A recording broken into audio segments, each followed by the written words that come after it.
Our next speaker is another Iraq War veteran.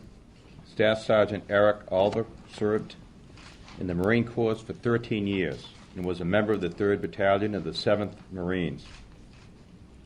He stepped on a landmine, breaking his right arm and damaging his leg so badly that it needed to be amputated. Sergeant Alver was awarded a Purple Heart, and Sergeant Alver was the first American soldier wounded in the Iraq War. Now he is working with the Human Rights Campaign to speak out against the military's Don't Ask, Don't Tell policy, banning gay, lesbian, and bisexual Americans from serving in the armed forces. Sergeant, thank you very much for your efforts to repeal Don't Ask, Don't Tell. Thank you for allowing me to be here today. I'm here to show my support to Congressman Meehan's bill to repeal the policy of Don't Ask, Don't Tell.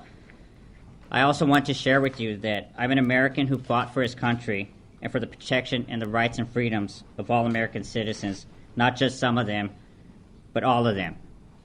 I was the first American wounded when the war started, and who would have ever guessed that the first American wounded was a gay Marine? I served proudly for 13 years in the United States Marine Corps, alongside other people that were gay and lesbian as well.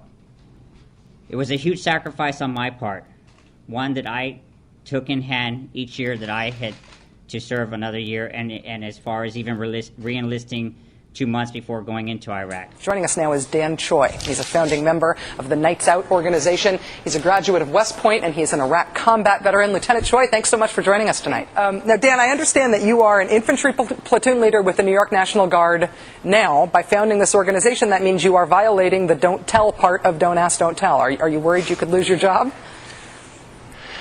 That's right. I am an infantry platoon leader in the New York Army National Guard, and by saying 3 words to you today, I am gay, those 3 words are a violation of Title 10 of the U.S. Code.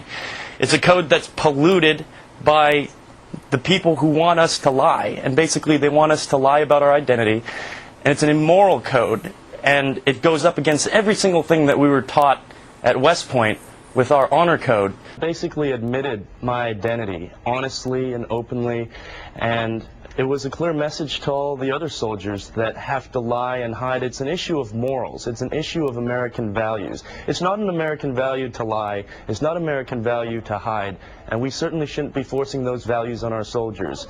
The letter that came to me basically said that your honesty about who you are is grounds enough to kick you out. We're in a time of war.